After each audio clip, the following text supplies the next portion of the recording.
من بريطانيا. I will be shifting to English. So starting with quoting what Edward Deming, one of the quality gurus, mentioned long time ago, that the first step to achieve quality is to learn what to change and to learn how to change. So it's all about learning. I believe it's a great opportunity to host a number of leading organizations and experts in quality from the UK to learn about experiences and best practices in the implementation of quality and listen to some of the success stories of their implementation. It's my pleasure to start with the first speaker, Mr. Fينس ديزموند. He is the CEO for the Chartered Quality Institute. Fينس currently represents the CQI, Chartered Quality Institute, as a member of the UCAS Policy Advisory Committee and at the European Organization for Quality. He regularly speaks at quality conferences around the globe, including Saudi Arabia. He acted as an expert reviewer to the Saudi National Quality Strategy. Fينس will talk about quality practices case studies and reflections from the CQI Awards case study. Please, Fينس. You have 10 minutes. Thank you very much, Mr. Chairman. Good morning, everybody. On behalf of the UK delegation, we're very grateful and honoured that you've invited the UK to share our experiences and insights at the 8th conference, and also to learn about your experiences and insights as well. So today I'm going to talk about some reflections from the very many organisations that we work with on CQI Awards. But I want to pick up on something that His Excellency the Minister for Industry said this morning, which was about the word quality. It's a difficult word. By itself, it is an abstract word and means lots of things to lots of different people. When we say the word made in Britain, people have a perception of quality. When we think about customers, they'll have a different perception of quality. And when we talk about organizations and how they use the word quality, they will have a different perception. Does it mean having a certificate on the wall? Does it mean relentlessly trying to understand and satisfy customers? So today what I want to talk about is that second part, is the management of quality and what we've learned from the awards in terms of how organizations approach the management of quality. The awards, everyone click. Excuse me.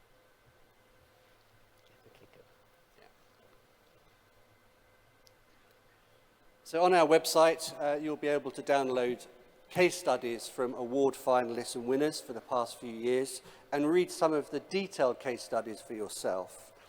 I'm going to talk about two aspects of managing quality. Firstly, what does good look like from the quality function point of view? And secondly, what does good look like in terms of how organizations manage quality? Now, we run an award for quality teams, quality functions. The criteria is based on our competence framework, which is also available on our website. And I'd like to go through some of the features that are common to quality functions that are either finalists or winners in our awards. I think the first point is that what the quality function does is driven by the corporate strategy, the management intent. It responds to senior leadership's intent strategically.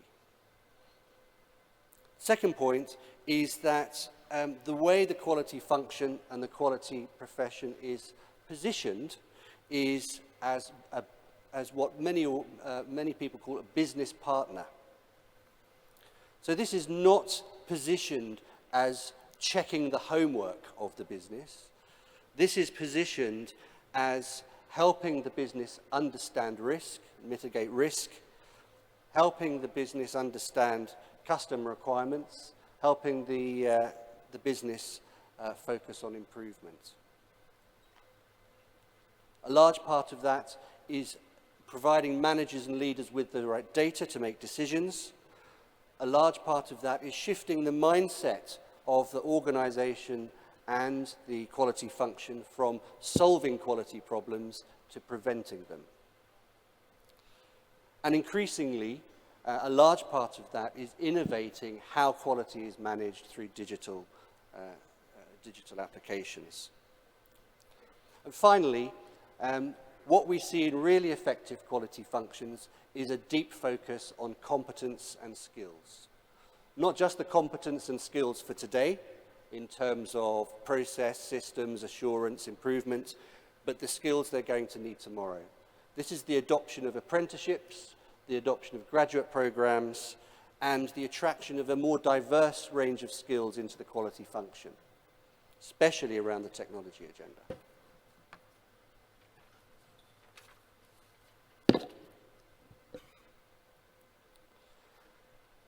So our organizational award is based on the ISO 9004 document, which is about sustained quality success and excellence.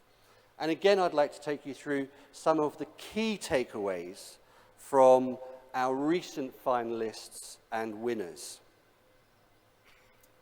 The first one is context. What we observe in really excellent organizations is they think about quality in the very broadest sense.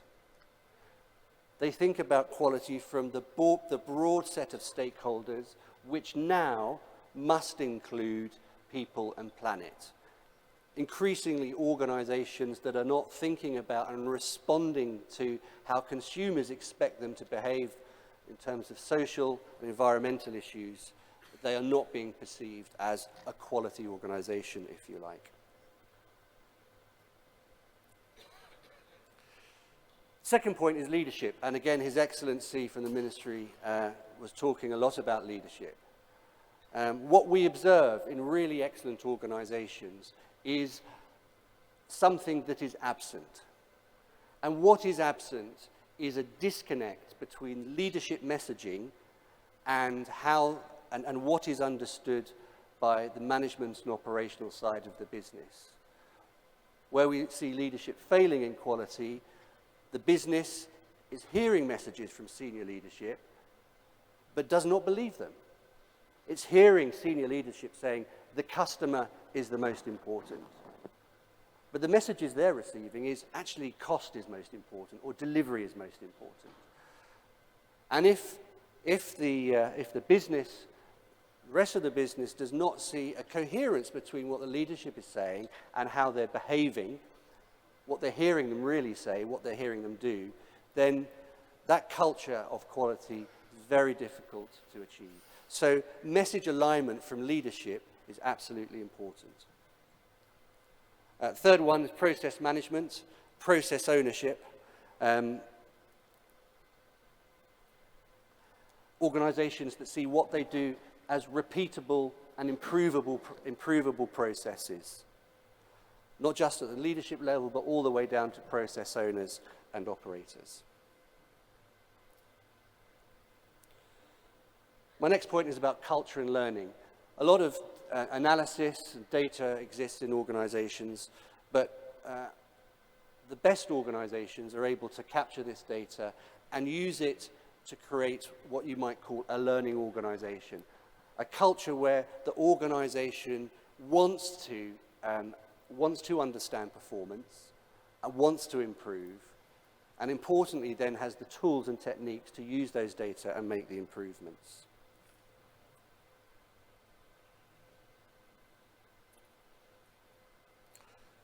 Now, in terms of resource management and I should click down quickly to the next one. In terms of improvement and learning innovation, increasingly what we're seeing in truly excellent organizations is a focus on not just creating customer and stakeholder value aligned with strategy, but how they are using technology to improve customer value, customer experience.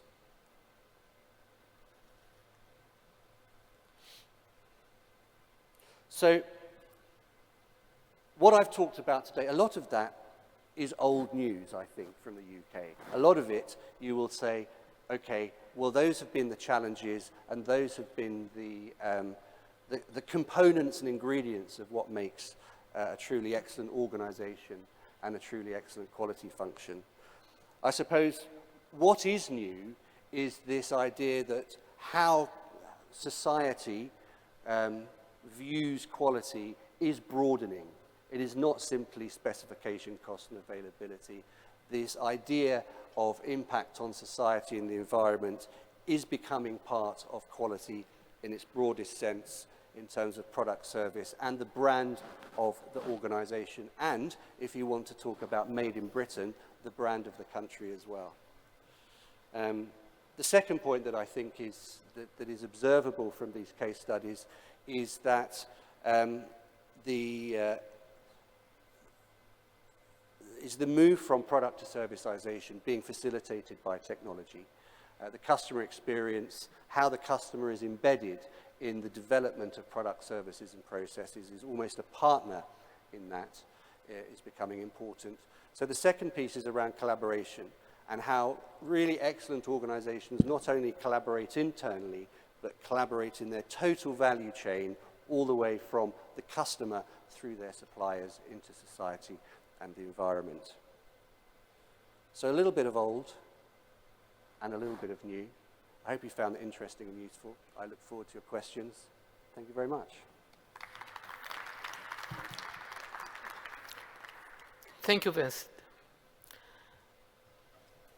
Moving to standards, in a research done at the Cambridge University, there was a study to find out the impact of standards and implementation of standards. And it was found that standards play a significant role in supporting economic growth in the UK. It's interesting to know that it is estimated that in total, 23% of all UK GDP growth in the current century is attributed to the impact of standards. This is a very interesting result. We have Peter Sessions will highlight numbers and figures about the impact of implementation of standards. Peter is an international engagement director at BSI, the UK national standards body. Peter joined BSI in 2015 and leads a team that builds strategically important relationships between BSI and other national standards bodies. Peter is going to highlight the value of standards to the UK economy from case studies. Please, Peter.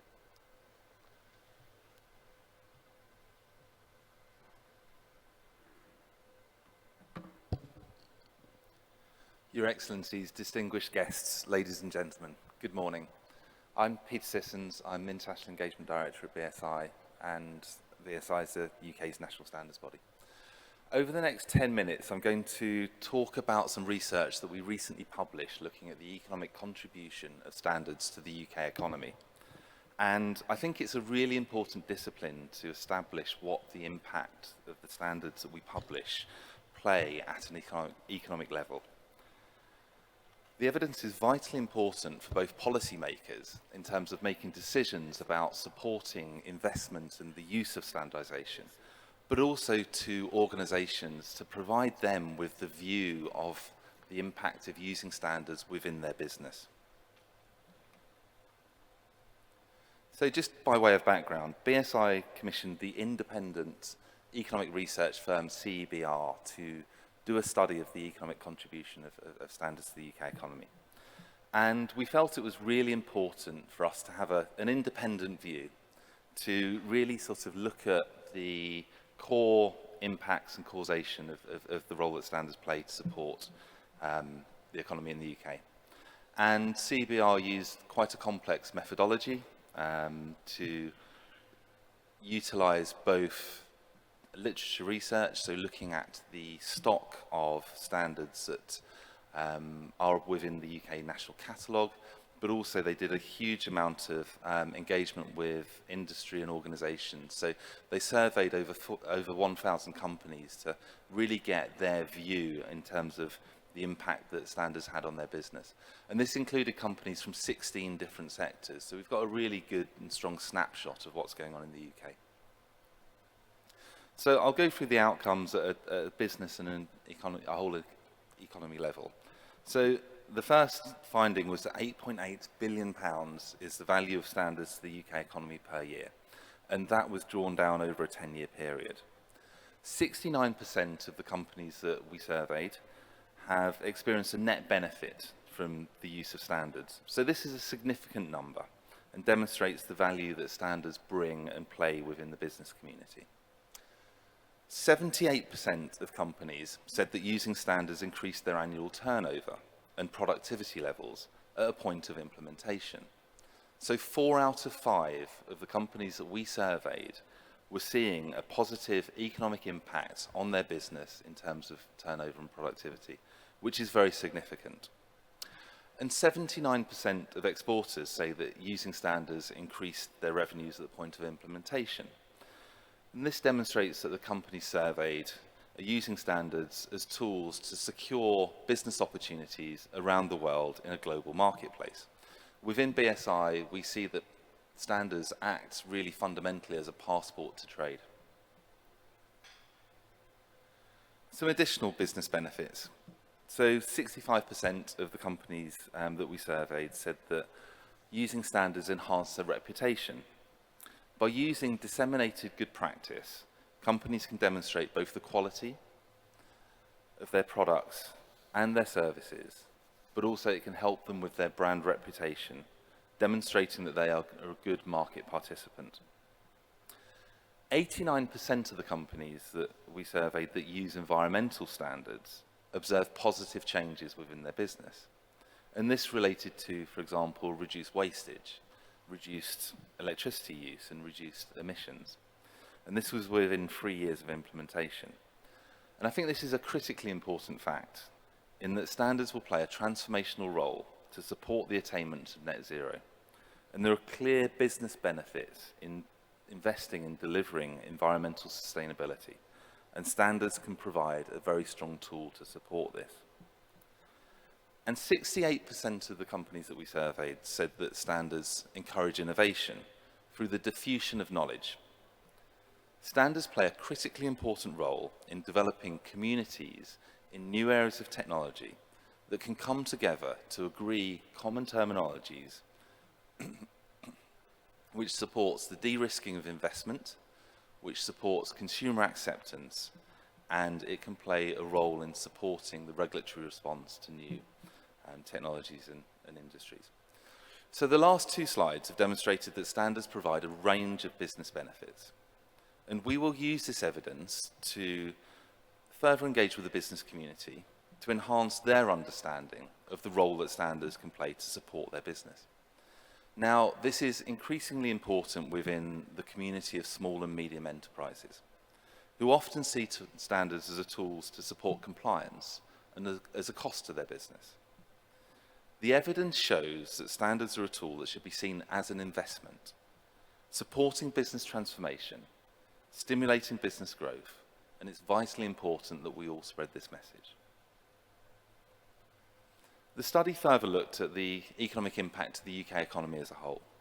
So 23% of all of GDP growth since the year 2000 is estimated to be attributed to standards. So this is a very large figure and demonstrates why policymakers should be really interested in supporting and facilitating standardization, because it really demonstrates great value to your economy. 38% of all of UK productivity growth since 2000 is estimated to be attributed to standards. And productivity is a key facet of economic growth. It's a multifaceted area, and the link between standards and productivity gain is proven through the dissemination of knowledge and good practice. And £5.4 billion of additional exports per year can be attributed to standards from the UK. So standards are a tool that support companies to enter new global markets. And within the UK, we have a high adoption rate of international standards, which supports UK firms to trade around the world. The top-level economic impact demonstrates the large contribution that standards make to the UK economy. This study shouldn't be seen in its own isolation. So there's been a range of these studies that have been delivered in the UK. We did a study in 2015, we did a study in 2000, so we've got a 20-year view of what's been happening in terms of the economic impact in the UK economy. But there's equally important studies that have been delivered in Germany, in France, in the Nordic regions, that all demonstrate similar figures in terms of the growth that standards bring to those economies. So just looking at it in a bit more detail, this slide's somewhat busy and you probably can't see the bottom of it, but we'll ensure that you have the slides after this presentation. So this slide really details the industry respondents' views on standards providing a net benefit to their business. And this is looking at it through a sector lens. So we've cut it by the sectors that these firms operate within. And as you can see, there are different impacts within different sectors. Different sectors use standards more than others. So in public administration and IT, over 80% of respondents agree that standards provide a net benefit to their organisation. In finance and banking, healthcare, manufacturing, and the oil, gas and energy sector, over 70% of respondents see that standards provide a net benefit to their organisation. The lowest impact was seen in the automotive sector, where only 40% of those organisations see a net benefit from the utilisation of standards. Now, this slide basically cuts the data by organisational size.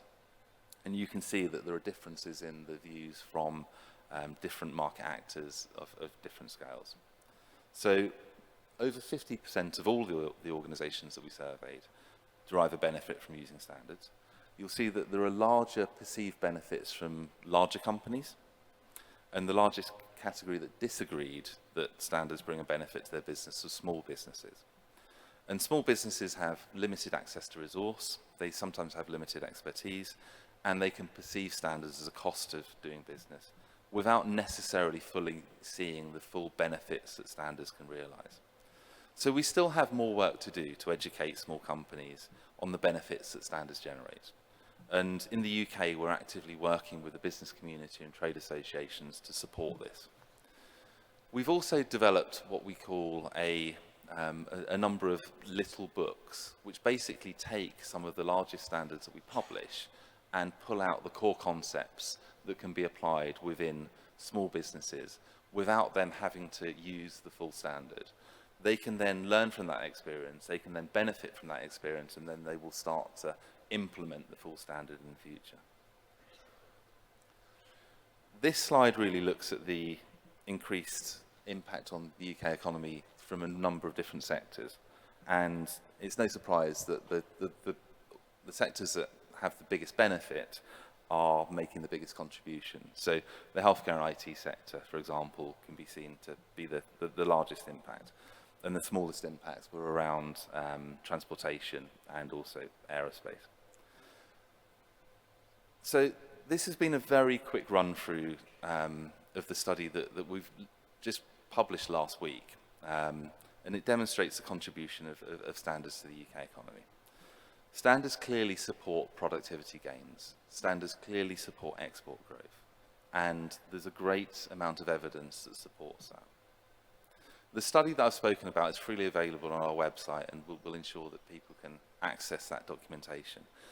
And as I said, there's a number of these studies that have been delivered around the world that are also hosted on the ISO website. And the impacts observed through all of these economic studies are vitally important to both demonstrate to policymakers the impact that standardisation plays at an economy level and at an enterprise level, alongside demonstrating the tangible impact that standards make for businesses and business communities. So thank you very much for your time this morning, and I look forward to answering any questions during the Q&A session. Thank you. Thank you, Peter. As mentioned by Tahachi Ohono, without standards there can be no improvements. Let's move to talk about the future of quality and what is driving the change. We will listen to Dr. Paul Stevens about the future of quality and what is driving change. Paul has worked with quality, environment, and associated risk and compliance initiatives for over 15 years. And he has built relationships with universities, accredited certification bodies, and many companies to develop a comprehensive understanding of these subjects. Please.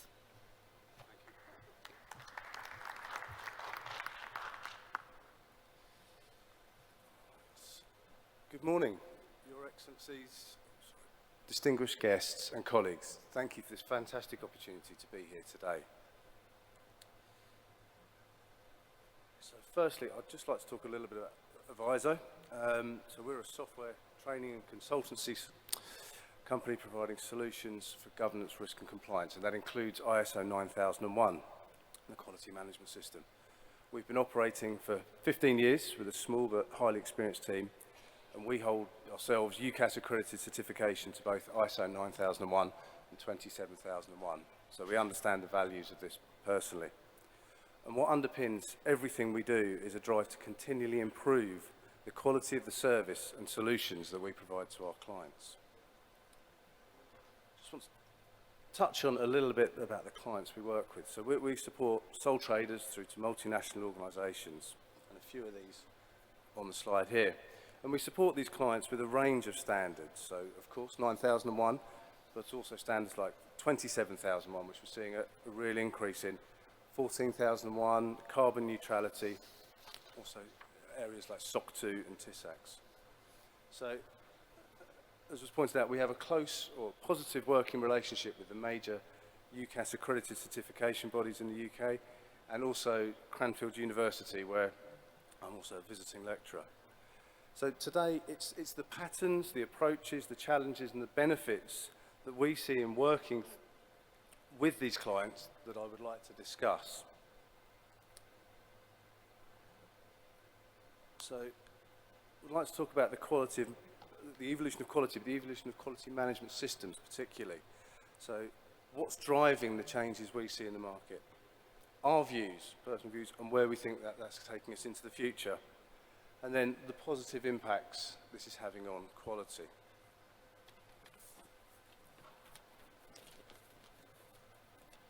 So, first thing, this concept of volatility, uncertainty, complexity and ambiguity. We're operating in a digital and dynamic environment, and therefore it's difficult for traditional, locally based management systems sometimes to keep pace and adapt. So here it's about vision. It's about clearly defining the future of quality within an organisation and how it sits within the bigger picture of governance, risk and compliance. I just forgot to bring up a bottle of water.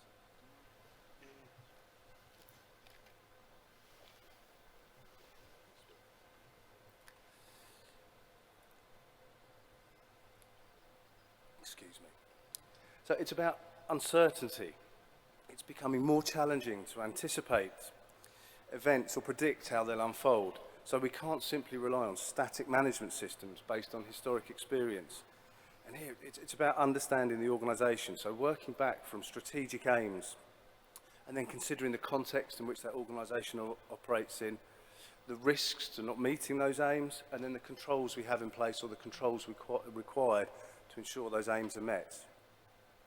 And complexity, the world is becoming ever more complex. And we too often see management systems that have become overly complex because of this, as well as people overcomplicating systems through purely positive efforts to ensure compliance.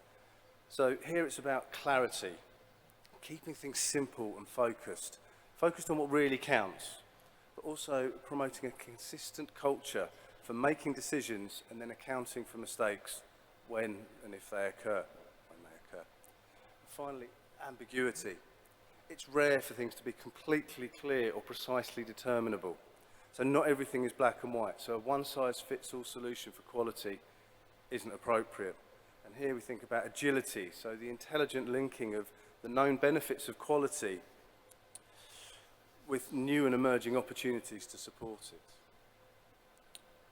So the culture of certification, and what I'd like to talk about here is what we're seeing with the clients we work with. So again, it's a move from individual management systems addressing one standard, such as 9001, to more integrated management systems, bringing together multiple standards into one framework. So as more companies must comply with more standards, companies are looking for efficient and effective ways to manage this, which is leading to a centralisation of this function. So historically, we would expect to see large organisations operate independent management systems for each entity within their group. But this is changing, and we're seeing more alignment and integration of systems across groups within larger organisations. And this in turn supports the development of central management systems that consider both high-level and local risks with high-level and local controls in one environment. Touch on COVID and home working, not too long, but today many of our clients have as many offices as they do people, which raises serious challenges, and so we must carefully consider how we work or how we promote and achieve consistent standards, values and ways of working, even when apart. So a management system built around hard copy documents will not necessarily fit with this way of working anymore. Yep. It's quiet there. Sorry. Let's stand back a bit. Can't hear. Is that okay? Can you hear me? Sorry. So, where was I? So, we must ensure that policies, procedures and records are consistently accessible no matter where an individual is located. And then when we combine this with the growth of information security standards as well, accessibility of information becomes even more critical to organisations. So, evolution of expectations. So I may get in trouble for saying this, but the certification body's expectations and interpretations of standards evolves over time. And this is because auditors are continually seeing examples of best practice while they're out visiting companies. And consciously or unconsciously, they look to see this within the companies they audit. So this is something we have to keep on top of and work with. And then also, being certified isn't always enough. Clients and customers are insisting more and more on UCAS accredited certification, which is fantastic for us and something we really promote. But furthermore, they want to delve deeper into companies' quality controls.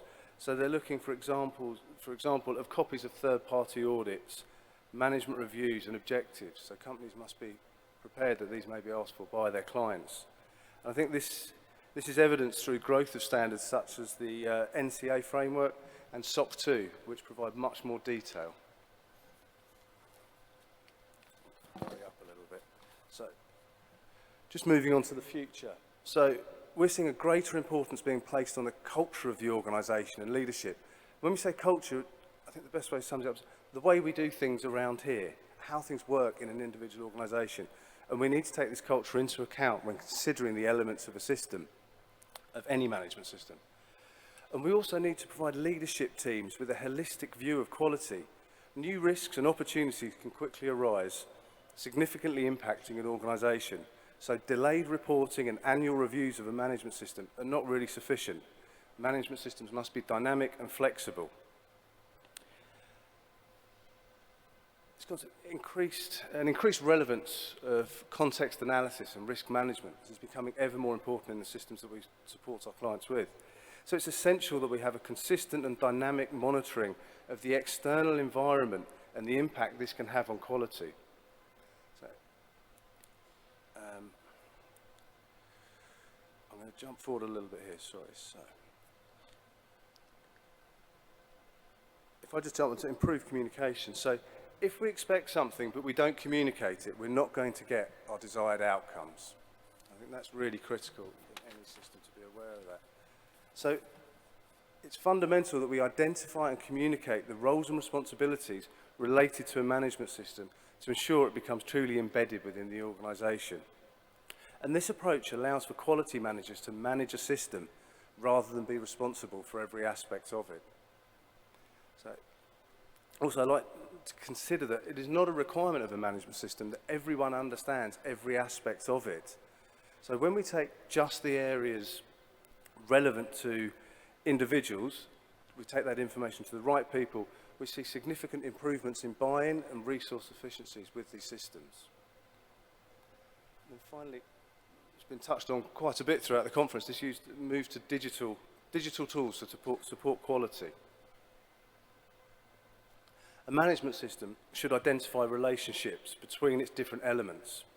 However, we often see siloed documents that do not consider the relationships between context, culture, risk and improvement. So there are several emerging softwares entering the market that provide organisations with a holistic, dynamic and consistent overview of their performance in terms of quality. So software can offer clients dynamic dashboards, global access, automation of some of the requirements such as version control, and this integration of high-level and local risks and controls.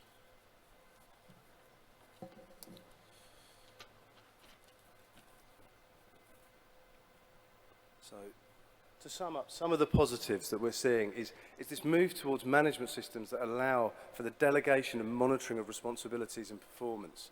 We're seeing a 360 view of quality across an organisation, and we're combining these local and high-level risks with appropriate controls and solutions at each level and function within an organisation. We're seeing more flexible and agile systems that provide real-time monitoring of risks and controls and give this holistic approach to quality and that can adapt and evolve to a rapidly changing world. And we're seeing better integration. So integration provides efficiencies, it reduces contradiction, and it gives us the ability to compare like with like across organisations.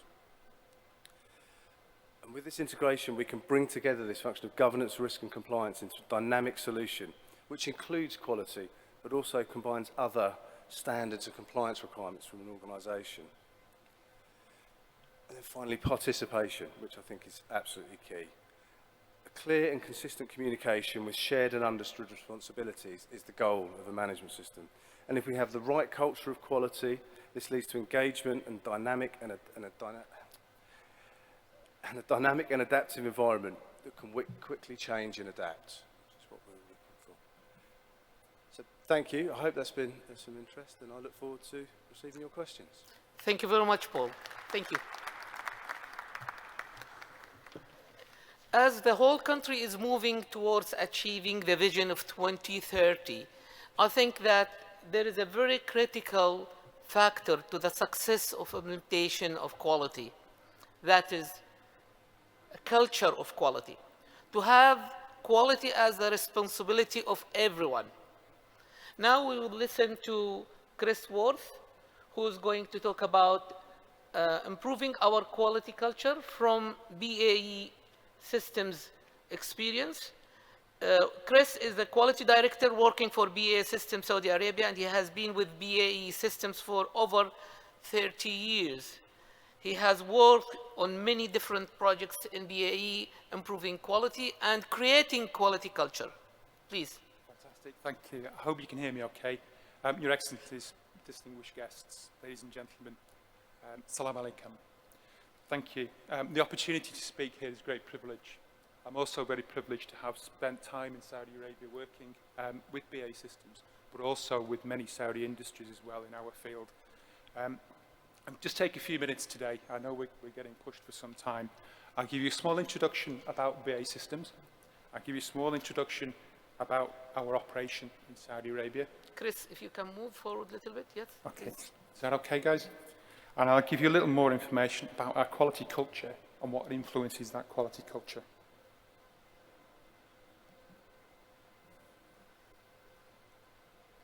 Okay. So, this is our presence in Saudi Arabia.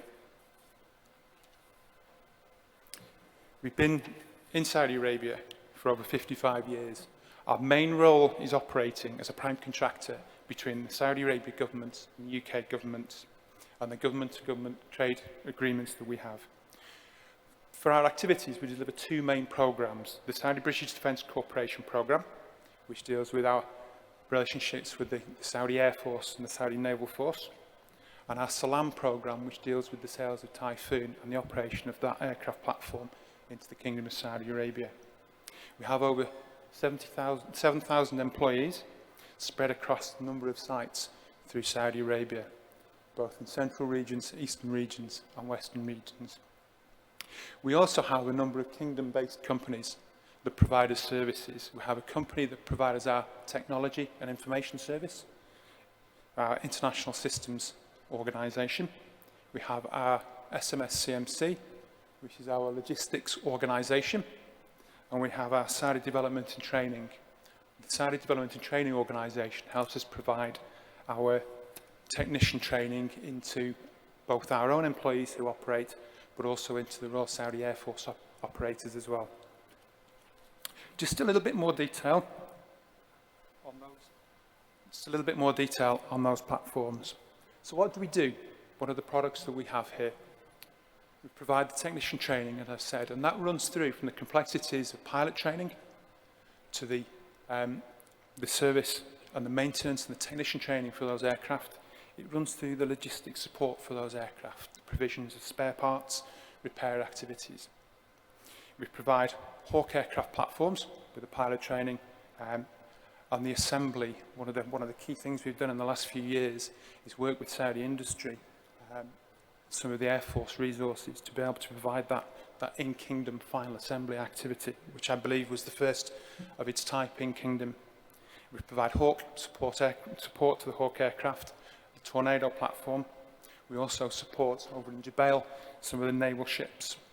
Through all of these capabilities, we support spares and repairs and logistics activities. One of the areas we're particularly proud of and we're reaching more into over the last few years, and we have a plan as we reach forward, is our industrialisation. One of the key themes that we look at as a company. This is about providing and working with Saudi industry to provide the maintenance and repair activities from the aircraft structures, some of the aircraft equipment, some of the aircraft support equipment. We work with quite a lot of companies within Saudi Arabia to do that. One of the next steps we look at, and this is where our processes and our quality approach become really important, are in the delivery of a build-to-print service. So Saudi Industries manufacturing parts that will be available to be used on the Typhoon aircraft and the Hawk aircraft and the Tornado aircraft platforms. To support those activities, we also look through our facilities management. We maintain the buildings, we maintain the capability for those staff. Okay, so that's just a quick run through of the makeup of our organisation and the types of activities that we'll perform. What I'll just talk about very quickly is the influences on our management system. Quality is key to what we do. We always see in our organisation that quality with cost and schedule are very important. My personal role, my personal perspective with being the quality director is that quality stands above each one of those. The quality influences the schedule. If you don't have the good quality, you may not achieve your schedule. If you don't have a good product, you have to plan reworks, you'll lose your cost benefits. So just looking at our influences across all of our business, we have quality requirements from external bodies, from accreditation sources, from our customers. We have finance models, we have health and safety requirements, and we have additional legal regulation requirements that we need to apply because of the nature of our products, the nature of our business, and the way that we operate. Linking back into the accreditation and the approval, it's very important.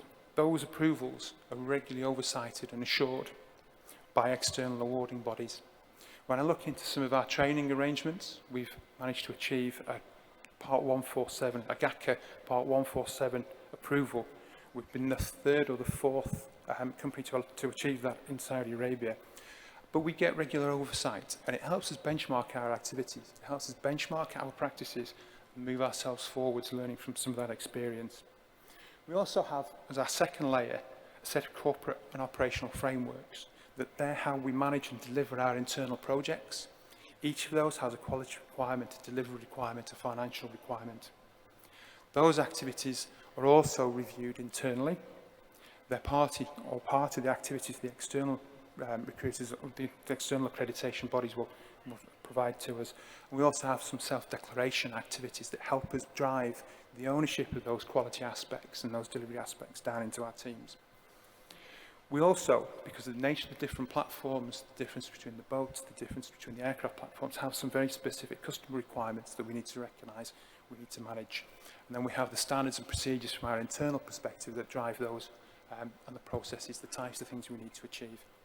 And then we drop into the lower level, our business management system level, which is the task-based requirements, the activities we need to do to keep our internal approvals sorted.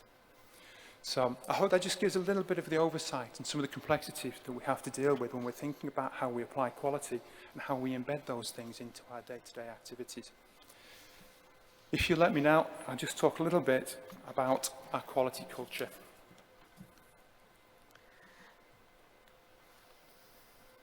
Okay, a very simple model, pinched on some good practice from some very well-known standards and some local interpretation.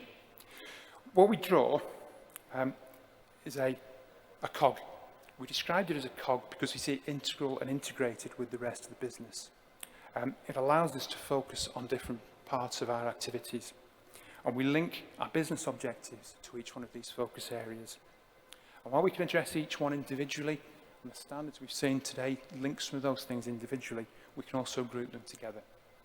So our customer focus is really important on our leadership. Vince talked a little bit about that earlier, about getting that buy-in, that structure, and the two things working together. We can't improve our processes without making fact-based decisions, without collecting the information, a key part of our quality performance for us. Our process approach, constantly updated and continually reviewed, continually enhanced, learning from our experiences as we go through. But the biggest bit in the middle, all of these things, they won't come together without our buy-in from our managers, our senior leaders, down to our staff. It's all important how we work these things together. So we set ourselves a target condition, and we use this cog on all of our communication from the quality team. We do our quality communications and try and embed it into all of the things we do. We've described it to our employees, we've done roadshows. It helps us bring that bottom layer capability up. We set our target condition, and everyone understands and buys into this target condition. So quality becomes really important to us. I don't think we've ended our journey for quality culture. I don't think we ever will. As long as we're keeping evolving, we're keeping understanding how we learn these things. It's been a good practice so far, but I don't think you ever stop learning. So thank you. I just want to leave you with a quote. We've opened with a quote. I'm sure we'll close with a quote. And it's from a gentleman called John Ruskin. And it's my favourite. Quality is never an accident. It's always the result of high intention, sincere effort, intelligent direction, and skilled execution. It represents the wise choice of many alternatives. And with that, I'd like to close my presentation. I hope I've shared some good information. I hope I've given you a small insight into the BAE Systems activities. So thank you. Thank you for your time. I'm happy to take some questions.